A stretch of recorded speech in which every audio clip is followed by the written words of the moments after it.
Bon, ben voilà, on a rejoint Georges, vous l'aurez compris. Georges, bonjour, es-tu là?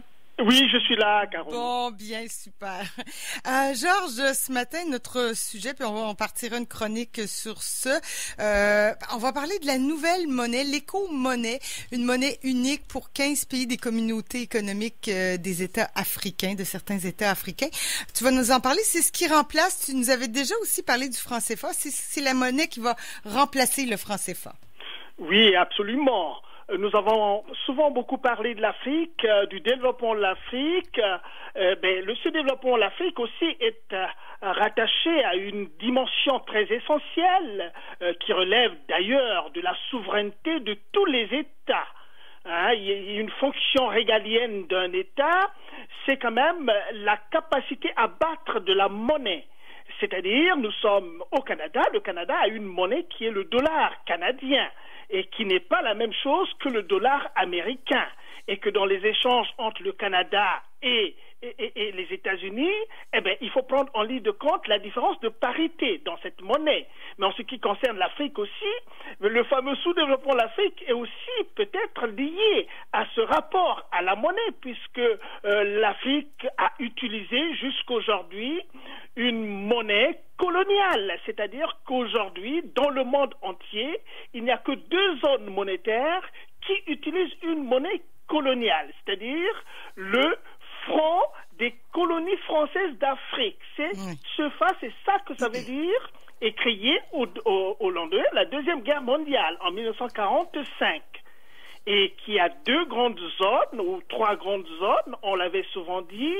Il y a les pays de l'UEMOA, c'est-à-dire l'Union économique et monétaire des États ouest africains, et la CEMAC, la Communauté économique et monétaire des pays d'Afrique centrale. Et donc, c'est une question qui a fait couler beaucoup d'encre, parce que ce franc CFA était solidement arrimé au franc français, puisqu'il s'agit de la France, avec des mécanismes bien particuliers, c'est-à-dire qu'il y avait un compte des opérations au niveau du Trésor français, d'après lequel tous les États devaient déposer la moitié, n'est-ce pas, de leur argent dans ce compte des opérations à Paris. Et puis aussi l'autre affaire, on va venir à l'écho, mais il faut que nos auditeurs comprennent un peu le mécanisme, comment on va faire la transition du CFA, n'est-ce pas, à l'eco. Et donc la monnaie française, le CFA était aussi fabriqué pas en Afrique, mais en France, à Chamalières, en France. Cela veut dire que la monnaie, le dollar canadien par exemple, est fabriqué quelque part au Mexique. C'est une aberration qui est incompréhensible. Ouais. Mais tous les analystes ont tout de suite compris de toutes les façons qu'une monnaie coloniale reste une monnaie coloniale, c'est-à-dire qui est dirigée par le pays colonisateur. Et ça vous enlève une grosse partie, sinon l'entièreté de votre souveraineté. Vous ne pouvez rien faire par vous-même à travers cette monnaie. Et si votre monnaie est emprisonnée, mais ne pensez pas que vous allez vous développer demain. Donc voilà comment est-ce que les États africains, entre ces deux grandes zones en Afrique centrale et en Afrique de l'Ouest, mais il y a aussi une troisième zone qui est tout à fait petite et qui concerne les Comores, le petit État dans l'océan Indien, et le Comore également. Vous voyez ? Donc c'est comme ça que ça a fonctionné. Et bien évidemment, au détour du millénaire, il y a eu beaucoup de critiques, évidemment, dans cet état de choses. Beaucoup de pays ont appelé à une réforme en profondeur de la monnaie africaine. Bon, est-ce que là, ça va, Caro, dans cette explication du franc CFA d'abord, avant qu'on ne passe à l'idée même de l'éco? Ben, ça semble assez clair. Bon, voilà. Donc, au détour du millénaire, évidemment, des voix se sentent élevées. On se retrouve encore face à cette Afrique dont nous parlons beaucoup à Chronique d'Afrique noire, cet espace de liberté que nous a offert CKRL, la seule radio qui nous a offert cet espace pour parler de l'Afrique, parce que l'Afrique est mal comprise à l'extérieur. Et l'effort que nous essayons de faire, c'est de parler un peu objectivement de l'Afrique. Et la question monétaire représente un très très grand morceau, comme on l'a dit tantôt. Il y a même des activistes, beaucoup le savent très bien, comme les Kémy Séba par exemple, qui sont des activistes très très très radicaux par rapport à ces choses-là. Parce que dans le changement dont on veut, quand on va un peu vers un changement soft, on se rend compte que on est toujours, j'allais utiliser une expression qui n'est pas correcte, mais on est toujours trempé. On est toujours trempé. Et il y a d'autres qui se disent qu'il faut peut-être passer par la méthode forte, par une sorte de révolution. Une sorte de révolution qui va tout briser. C'est comme un pont, tu veux traverser un pont, un très très vieux pont. Et on parlait la dernière fois du pont de Québec qui a de la rouille. Et quand on passe sur ce pont-là, on a peur que le pont puisse exploser ou bien puisse se casser, s'effondrer. Voilà, c'est ça l'expression. Et la monnaie, c'est la même chose. Certains se disent que non, écoutez, à ce moment, il faut peut-être casser tout le pont et reconstruire sur des nouvelles bases. C'est ça que beaucoup de personnalités, beaucoup de chercheurs aussi, hein, parce qu'en Afrique, il y a beaucoup de chercheurs, il y a beaucoup d'économistes qui ont tiré la sonnette d'alarme. Ce n'est pas seulement les économistes, les chercheurs qui tirent la sonnette, mais même les personnes ordinaires aussi se rendent compte quand même qu'il y a quelque chose qui ne va pas. Alors, quand il y a quelque chose qui ne va pas, qu'est-ce qu'il faut faire? Il faut réformer. Il faut réformer.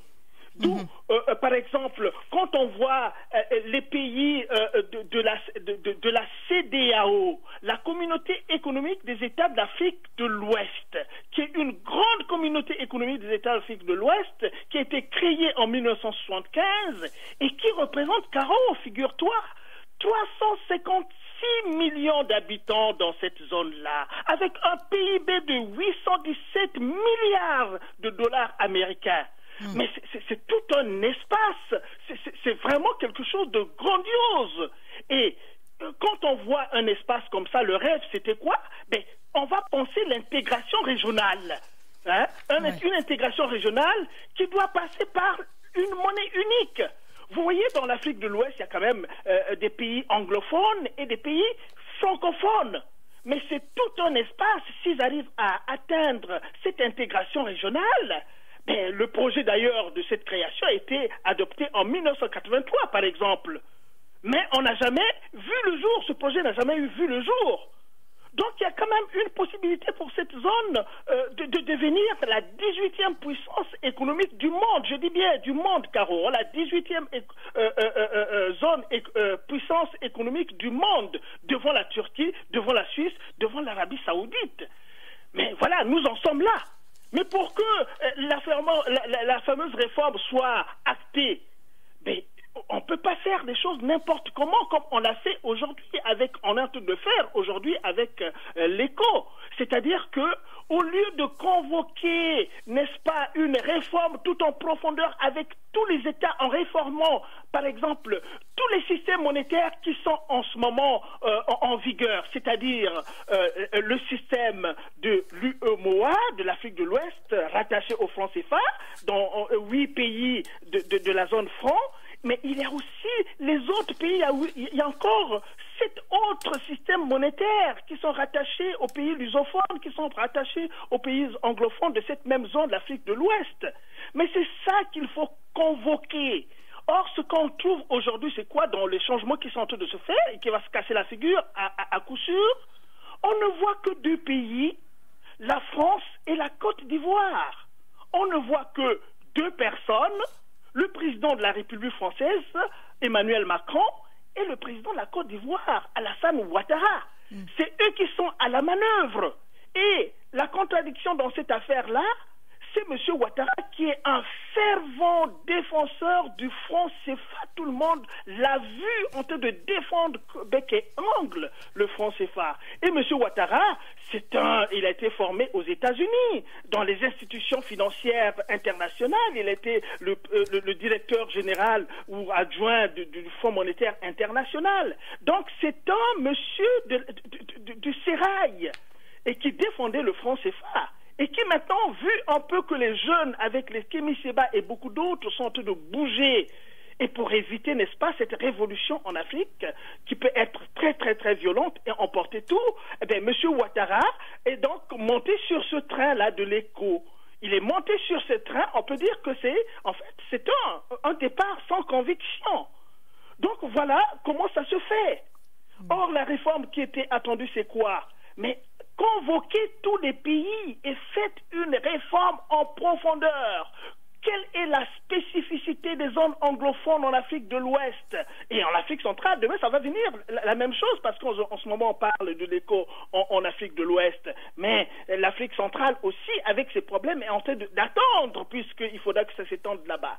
Donc, faites une vraie réforme en profondeur avec tous les États pour que la dynamique puisse partir, n'est-ce pas, de ces pays-là, plutôt que toujours d'attendre que la France puisse se faire. Et dans ce que la France a fait là, et la chose s'est passée maintenant, Caro. Peut-être une question, mais je parle beaucoup, je parle, mais je suis tellement... je vais te dire simplement ça avant de te laisser la parole, c'est que finalement la pilule est passée.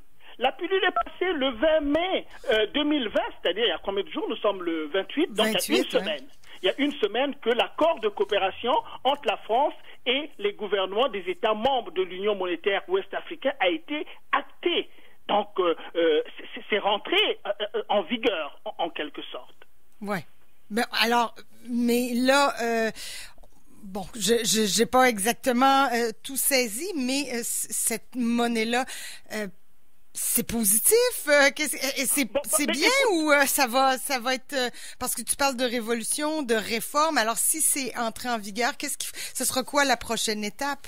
Ben oui, mais écoute, est-ce que c'est positif ou on est d'accord sur le principe du changement? Mais est-ce que le changement tel que ça a été fait là est correct? Je ne pense pas ce que j'essaie de dire parce que dans le changement qui est appelé, il n'y a que deux nouveautés qu'on voit là. C'est-à-dire, il n'y a plus aucun représentant français qui ne siégera désormais dans les instances de la Banque centrale des États de l'Afrique de l'Ouest. C'est-à-dire, avant, chaque fois que ces instances-là siégeaient, il fallait nécessairement qu'il y ait un représentant français là-dedans.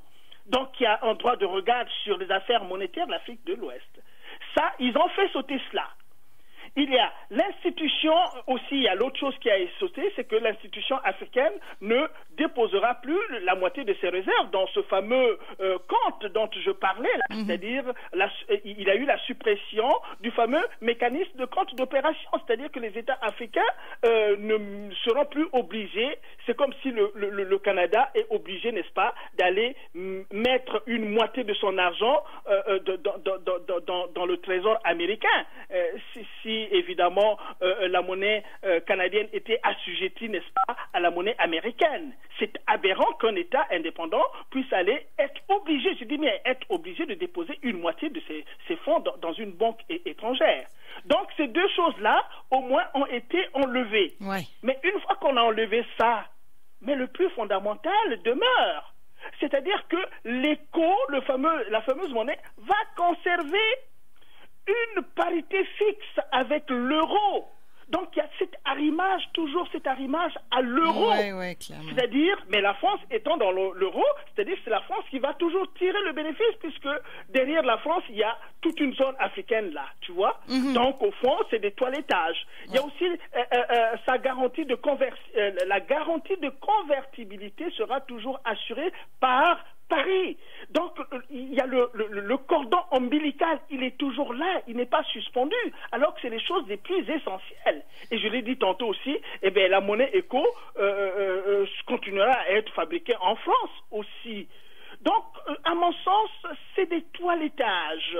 Parfois, là où les gens pensent que pour changer, il faut une réforme en profondeur qui prenne en ligne de compte les facteurs structurels qui ont abouti un espace monétaire à un échec comme on le sait aujourd'hui. Et réformer tout à fait naturellement en fonction aussi de la culture du pays. Parce que c'est ça aussi, si on a l'impression que les choses ne marchent pas en Afrique, c'est certainement parce que la dimension culturelle n'est pas prise en ligne de compte. Ouais. Voilà. Le développement de l'Afrique aussi est assujetti quand même à l'informel, par exemple. L'informel, on a parlé du Covid la dernière fois.